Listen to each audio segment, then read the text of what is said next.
हम applied physics 2 में देखेंगे जो सिलेबस में है वेव। वास्तव में वेव क्या है? वेव इसको डिफाइन करेंगे, disturbance arises in the medium, what ever be the medium, air, it may be solid, liquid. तो disturbance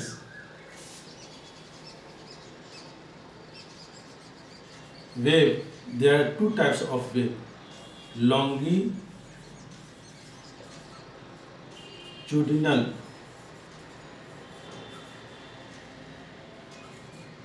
and transversal.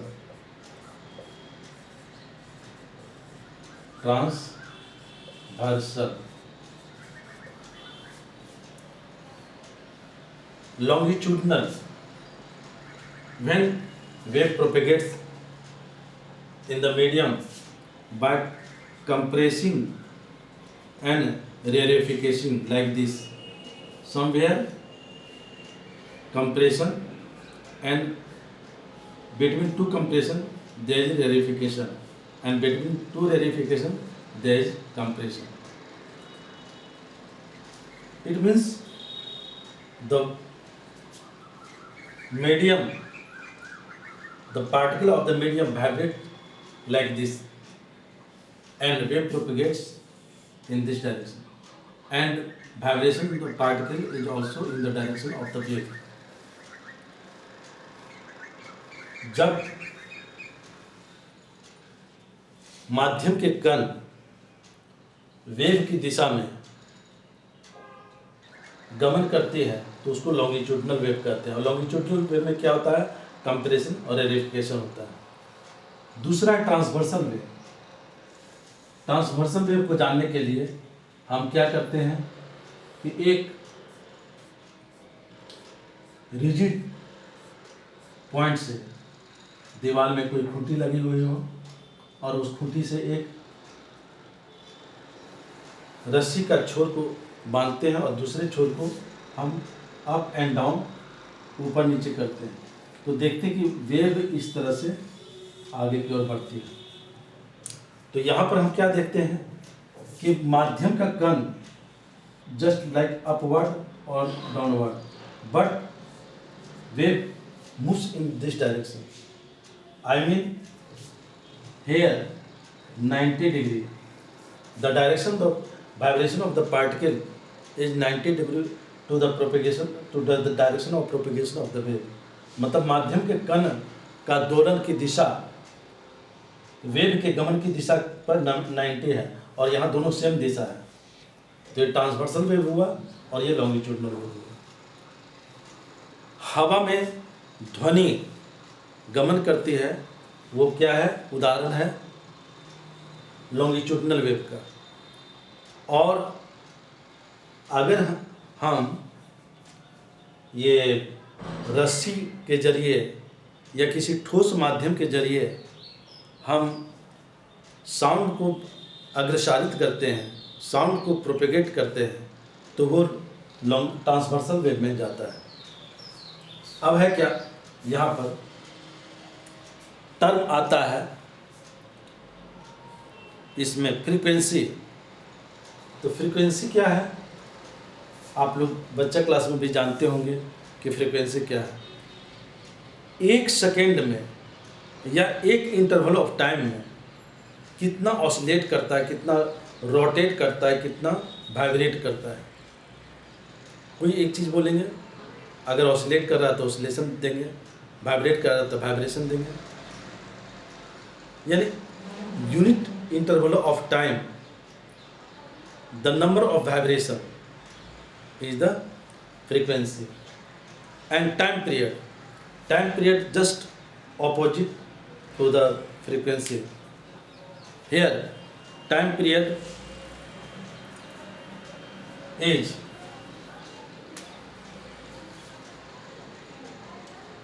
when a body suppose moves on a circular path, the time taken to complete one rotation. When a body has to and fro motion about its mean position like this. The time taken from here to here and again here to here, मतलब एक oscillation को पूरा करने में लगा समय। Frequency को F से डिनोट करते हैं या न्यू से डिनोट करते हैं या एन से डिनोट करते हैं, और टाइम पीरियड को टी से डिनोट करते हैं। तो यहाँ पर क्या है कि टाइम पीरियड और फ्रीक्वेंसी दोनों एक दूसरे के बिलोंग हैं, यानी F बराबर 1/T या T बराबर 1/F या F और T दोनों का प्रोडक्ट एक होता है, हम ये कह सकते हैं। अब आती है एम्पलीट्यूड। एम्पलीट्यूड क्या होता है, ये माध्य स्थिति से, और यहाँ से मैक्सिमम,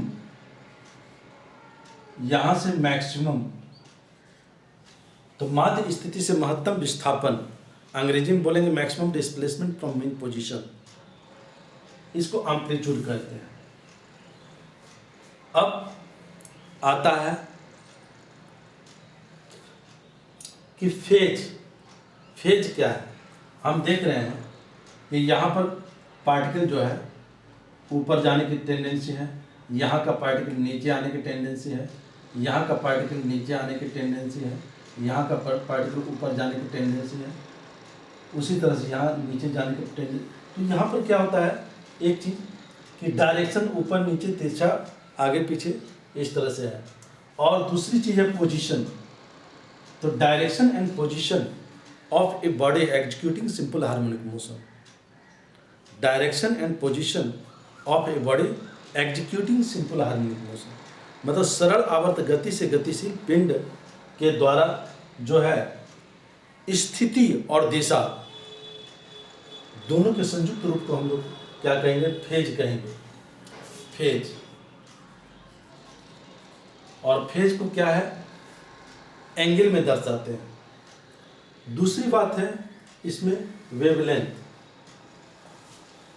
सब सारा का सारा हम नोट्स उपलब्ध करा देंगे, आप यहाँ पर वीडियो देखिए कि इसमें क्या हम कर रहे हैं।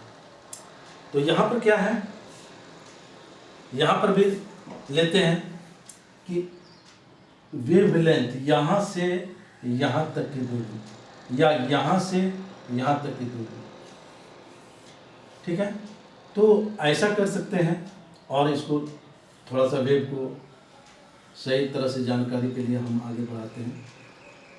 यहाँ से यहाँ तक की दूरी, यानी the distance between two same phase, ये दोनों सेम फेज में है, ये दोनों सेम फेज में है, तो distance between two consecutive same phase, ऐसा नहीं कि ये भी सेम फेज में ये भी सेम फेज में, तो ये नहीं, बल्कि कंसेक्यूटिव इसके बाद में जो आता है, या यूँ कह सकते हैं साधारण तौर से कि डिस्टेंस बिटवीन टू क्रेस्ट और टू कंसेक्यूटिव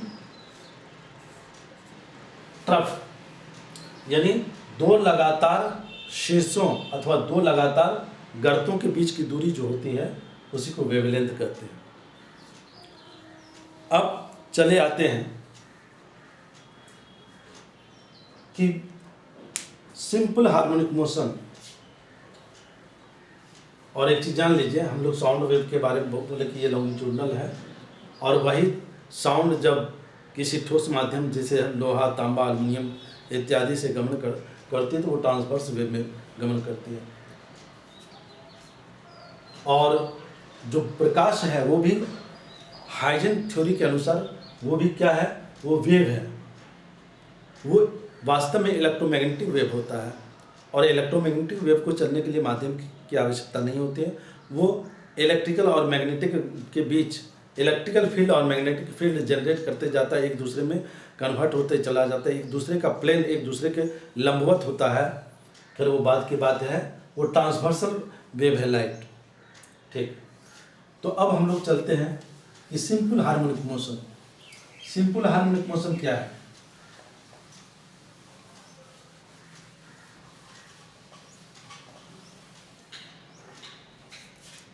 तो सिंपल हार्मोनिक मोशन को अच्छी तरह समझने के लिए हम क्या करते हैं, एक वृत्ति पथ पर गमन करने वाले एक पिंड को लेते हैं। मान लें कि एक पिंड है यहाँ पर ए बिंदु पर है और कुछ देर के बाद इसकी स्थिति यहाँ पर चली आती है।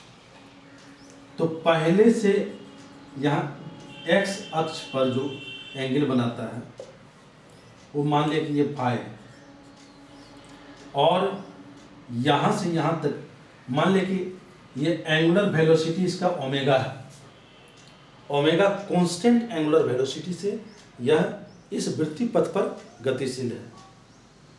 मीन्स इंग्लिश में कहेंगे तो ए body moves on this circular path with constant angular velocity omega, then at an instant of time it is at the point of A making some angle with the x-axis phi, and after time t, तो यहाँ से यहाँ तक time t मान लिया लेता है। तो इस तरह से क्या होता है, हम जानते हैं कि ओमेगा बराबर थीटा बटे टी, तो यहाँ पर थीटा का मान निकलेगा ओमेगा टी, तो ये एंगल ओमेगा टी होगा। अब हम देखते हैं क्या कि हम इस बिंदु पर विचार करते हैं और यहाँ से एक लंब डाल दिया इस एक्सिस पर, तो हम क्या देखते हैं, जब कोई पार्टिकल ए से बी की ओर गमन करती है तो उसका प्रोजेक्शन देखिए, यहाँ प्रोजेक्शन है, ये मान लीजिए P1 है और ये P2 है ना। तो ए से बी की ओर, तो यहाँ P1 से P2 की ओर, वाई एक्सिस पर भी ले सकते हैं प्रोजेक्शन इस तरह से। तो वाई एक्सिस पर प्रोजेक्शन लेते हैं, कुछ नाम दे दीजिए R1 से R2 तक। तो ये इधर से इधर और ये इधर से इधर। फिर जब पार्टिकल यहाँ पर चला आता तो प्रोजेक्शन यहाँ, जब पार्टिकल यहाँ प्रोजेक्शन यहाँ, पार्टिकल यहाँ प्रोजेक्शन यहाँ, पार्टिकल यहाँ, फिर प्रोजेक्ट। तो हम देखते हैं क्या कि when a body moves on a circular path then projection of the particle on either axis, x axis और वाई एक्सिस पर क्या होता है, वह सिंपल हार्मोनिक मोशन ऑसिलेट करता है इस माध्य बिंदु के चारों। और ये सर्कुलर मोशन, तो सर्कुलर मोशन को हम यहाँ पर सिंपल हार्मोनिक मोशन में कन्वर्ट कर दिया। तो इसको हम ऐसे भी ले सकते हैं कि यहाँ से पार्टिकल चले और ये वेव के नेचर के रूप में ले सकते हैं कि यहाँ पर देखिए, यहाँ से जब यहाँ से चलती है ऐसे करके ऐसे, तो ये कब ऐसे करके ऐसे, यानी महत्तम दूरी जो है इतना तय करते हैं। और फिर जब उधर से आने लौटने लगते हैं तो यहाँ तक आते हैं तो फिर यहीं चली आती है, यानी फिर यहीं चली आएगी। फिर वो पार्टिकल इधर चलने लगती है तो उसका प्रक्षेप लौटने लगता है, तो उल्टी दिशा में लौटता है। पहले क्या था, पहले ऐसे गया तो ये ऊपर से ऐसे गया, फिर ऐसे आया तो नीचे आया, तो ऐसे ये वेव बना। अब उल्टी दिशा में ऐसे लेते हैं तो ये प्रक्षेप जो है ऐसे आने लगता है नेगेटिव की दिशा में, तो ऐसे वेव बनता है। और ये तो हम ऐसा भी कर सकते हैं कि एक ठो रस्सी यहाँ से बांध दें और यहाँ पर ऐसे ऐसे इसको ऑसिलेट करा दें, तब क्या होगा, रस्सी में इस तरह से उड़ने आगे की ओर बढ़ेगी।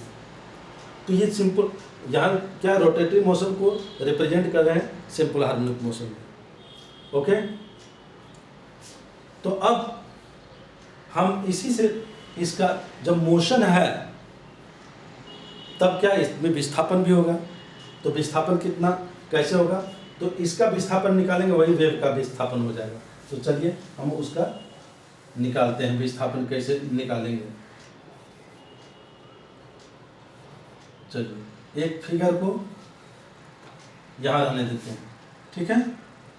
ये तो ये पूरे का पूरे एंगल इसको हटा देते हैं, फाई ओमेगा टी, पूरे का पूरे लिख दिए ओमेगा टी प्लस फाई, ऐसे लिख दिए, ठीक है। अब यहाँ पर मान लें कि P है, यहाँ पर कोई बिंदु Q है, ये वाई डायरेक्शन में है तो इसको वाई ले लिया, ये भी बीपी जो है यानी ओ क्यू और पीबी दोनों का दोनों वाई, फिर ओपी और क्यूबी दोनों का दोनों एक्स है, ये एक्स ले लिया। तो साधारण सी बात है, ये एंगल है, ये पूरे का पूरे मान लिया कि थीटा है, सपोज करते हैं ये पूरे का पूरे एंगल। तो ट्रायंगल में हम क्या देखते हैं, बी ओ पी, इस ट्रायंगल में अगर हम साइन थीटा लेते हैं, साइन थीटा, बाद में थीटा का मान बैठा देंगे, ठीक है। तो साइन थीटा का मान कितना हो जाएगा, लंब बटे कर्ण, तो कर्ण ओ भी हुआ, कर्ण कितना हुआ, ओ भी हुआ, और लंब बीपी हुआ, यानी बीपी बटे ओ बी, और बीपी कितना हुआ यहाँ पर वाई, और ओ बी को एक काम कीजिए, चूँकि कोई भी पार्टिकल जब इस पर मूव करता है तो उसका प्रोजेक्शन यहाँ से यहाँ और फिर यहाँ से यहाँ, फिर यहाँ से यहाँ, यानी माध्य स्थिति से ऊपर की ओर महत्तम रेडियस के बराबर, नीचे की ओर महत्तम इसके रेडियस के बराबर। तो ये भी तो रेडियस है, तो इसके रेडियस को, सर्कुलर पाथ के रेडियस को सपोज किया कि हम एम्पलीट्यूड हो जाएगा कि माध्य स्थिति से महत्तम विस्थापन इसका रेडियस है। तो यहाँ पर क्या क्या हो जाएगा, ए इसको लेते हैं, ये क्या हो जाएगा एम्पलीट्यूड, और यहाँ पर एम्पलीट्यूड वास्तव में क्या है, radius of the circular path. तो ओ बी का मान ए ले लिया, तो इस तरह से वाई इजकल टू कितना हुआ, ए साइन थीटा। इसको ऐसे भी लिख सकते हैं, y equal to a sine theta, यहाँ पर लिख दिए, और sine omega t plus five, ठीक है। अगर पार्टिकल ए बिंदु से नहीं चल करके यहाँ से चलना शुरू कर देता तो फाई जीरो हो जाता, ऐसे परिस्थिति में वाई बराबर ए साइन ओमेगा टी, इस तरह से होता। तो ये हो गया विस्थापन। उसी तरह से हम एक्स एक्सिस पर निकालेंगे, तो एक्स एक्सिस पर क्या निकलेगा, एक्स बराबर a cos omega t plus five. अगर यही बिंदु यहाँ चलना शुरू करता, यहाँ आने में टी समय लगाता, तो फाइव को जीरो कर देते, यहाँ पर क्या होता, ए कॉस ओमेगा टी। यहाँ केवल ये इनिशियल, ये पूरे का पूरे जो है एंगल है, ये यही एंगल जो है फेज कहलाता है, ये एंगल पूरे का पूरे एंगल फेज कहलाता है, ठीक है। और यहाँ पर तो फेज कितना हो गया, phase omega t plus five, angular displacement ये फेज होता है। और अगर टी बराबर यहाँ पर जीरो दे देंगे तब क्या होगा, फेज जो है फेज फाइव के बराबर हो जाएगा। इस तो टी बराबर जीरो मतलब इनिशियल, प्रारंभिक, प्रारंभ में कितना फेज था वही है इनिशियल फेज, इसी का नाम है इपॉक। तो फाइव बराबर क्या हो जाएगा, इपॉक, इपॉक प्रारंभिक कला, ठीक है। अब हम लोग देखेंगे विस्थापन तो निकल गया है, अब विस्थापन के आधार पर आगे की ओर बढ़ते हैं। चलिए ये याद रखिएगा, ये दोनों, तो कोई एक लेके बढ़ेंगे, यही लेके बढ़ेंगे। अब इसको थोड़ा सा यहाँ से आगे बढ़ते हैं।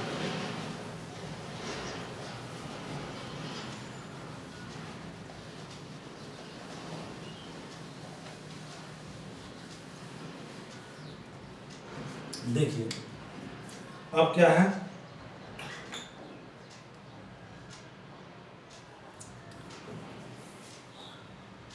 वेलोसिटी लेंगे। वेलोसिटी क्या होता है, the rate of change in displacement. बच्चा क्लास में दूरी बटा समय, विस्थापन बटा समय लेते थे, अब थोड़ा सा इंटीग्रेशन के रूप में लेंगे, ताकि ये कुछ विशेष चीज़ है जो हम लोग देखेंगे। तो यहाँ पर डी वाई का मान बैठा देंगे, वाई का मान कितना था, ए साइन ओमेगा टी बटे डी टी बराबर, ए को बाहर किया तो डी साइन ओमेगा टी बटे